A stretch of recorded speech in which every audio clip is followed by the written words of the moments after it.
Hello friends and welcome to a lecture on respiration. In today's lecture, we will be talking about respiration, types of respiration, fermentation, structure and function of biological energy currency, that is ATP, biological redox reactions and redox potential. First of all, let me give you a brief account of respiration. Respiration, often confused with breathing, is defined as transport of oxygen from outside air to the cells within tissues and transport of carbon dioxide in opposite direction.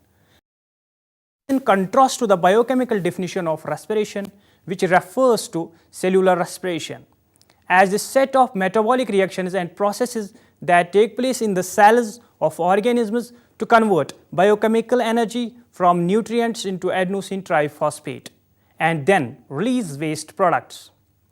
The reactions involved in respiration are catabolic reactions, which break larger molecules into smaller ones, releasing the energy as they break high energy bonds. Respiration is one of the key ways a cell gains useful energy to fuel cellular activity. Chemically, cellular respiration is considered as an exothermic redox reaction. The overall reaction is broken into many smaller ones when it occurs in the body, most of which are redox reactions themselves. Dear friends, depending on the availability of oxygen, cellular respiration can be divided into two categories: aerobic respiration and anaerobic respiration. Now let us discuss aerobic respiration. Aerobic respiration is the main means by which both plants and animals utilize energy in the form of organic compounds that were previously created through photosynthesis. Aerobic respiration requires oxygen in order to generate energy, that is ATP. Although carbohydrates, fats and proteins can all be processed and consumed as reactant, it is the preferred method of pyruvate breakdown in glycolysis and requires pyruvate that enters the mitochondrion in order to be fully oxidized by the Krebs cycle. The product of this process is energy in the form of ATP, adenosine triphosphate, by substrate level phosphorylation, NADH and FADH2. The reducing potential of NADH and FADH2 is converted to more ATP through an electron transport chain with oxygen as the terminal electron acceptor. Most of the ATP produced by aerobic cellular respiration is made by oxidative phosphorylation. Aerobic metabolism is up to 15 times more efficient than anaerobic metabolism, which yields 2 ATPs per molecule of glucose. They share the initial pathway of glycolysis, but aerobic metabolism continues with Krebs cycle and oxidative phosphorylation. The post-glycolytic reactions take place in the mitochondria in eukaryotic cells and in the cytoplasm in prokaryotic cells. Let's now talk about anaerobic respiration. Anaerobic respiration is used by some microorganisms in which neither oxygen nor pyruvate or pyruvate derivative is the final electron acceptor. Rather, an inorganic acceptor such as sulfur is used. Yeast and muscle cells are examples which can respire anaerobically for a short time. Dear friends, the organisms following in this mode of respiration fall into two categories. Number one, obligate anaerobes, and number two, facultative anaerobes. Obligate anaerobes are the organisms which cannot use the atmospheric oxygen for respiration. Facultative anaerobes are mostly aerobic but can respire anaerobically in the period of oxygen shortage. Dear friends, let's now talk about fermentation. Without oxygen, pyruvate is not metabolized by cellular respiration but undergoes a process of fermentation. The pyruvate is not transported into the mitochondrion but remains in the cytoplasm, where it is converted to waste products that may be removed from the cell. This serves the purpose of oxidizing the electron carriers so that they can perform glycolysis again and moving the excess pyruvate. Fermentation oxidizes NADH and NAD positive so it can be reused in glycolysis. In the absence of oxygen, fermentation prevents the build of NADH in the cytoplasm and provides NAD positive for glycolysis. The waste product varies in fermentation. It may be alcohol or lactic acid depending on the organism. In alcohol fermentation that occurs in yeast and several bacterial species, pyruvate is converted into ethanol in a two-step pathway. Pyruvate is first decarboxylated with the help of enzyme pyruvate decarboxylase, Mg positive and thymine pyrophosphate. This produces acetaldehyde and carbon dioxide from pyruvic acid. Acetaldehyde then accepts hydrogen from NADH2 and is reduced to ethyl alcohol, producing oxidized NAD positive. This process is catalyzed by enzyme alcohol dehydrogenase. Now, lactic acid fermentation, this is carried out by lactic acid bacteria Lactobacillus. Some fungi and vertebrate muscle cells pyruvic acid from glycolysis receives hydrogen from NADH2 to form lactic acid and NAD positive. Friends, now lactic acid fermentation. This is carried out by lactic acid bacteria Lactobacillus, some fungi and vertebrate muscle cells. Pyruvic acid from glycolysis receives hydrogen from NADH2 to form lactic acid and NAD positive. The enzyme lactic dehydrogenase catalyzes the reaction in the presence of zinc dipositive and flavin mononucleotide. Carbon dioxide is not produced. NAD positive is reused in glycolysis. Dear friends, before moving, let me address you about the energy currency of the cell, that is ATP. To begin with, let's start from the structure of ATP. ATP contains the purine base adenine and the sugar ribose, which together form nucleoside adenosine. The basic building blocks used to synthesize ATP are carbon, hydrogen, nitrogen, oxygen and phosphorus, which are assembled in a complex that contains the number of subatomic parts equivalent to over 500 hydrogen atoms. One phosphate ester bond and two phosphate anhydride bonds hold the three phosphates and the ribose together.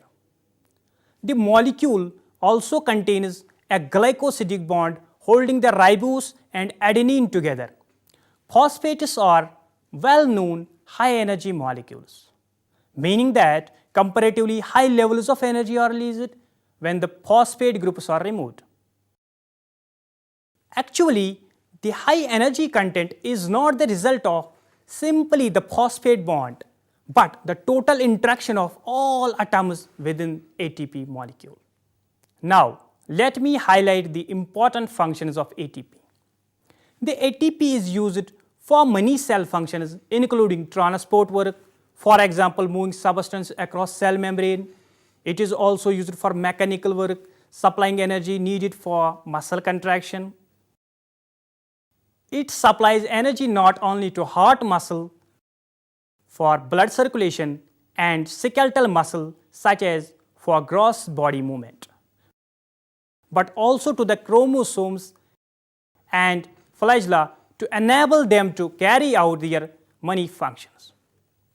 A major role of ATP is in the chemical work, supplying the needed energy to synthesize the multi-thousands of types of macromolecules that the cell needs to exist.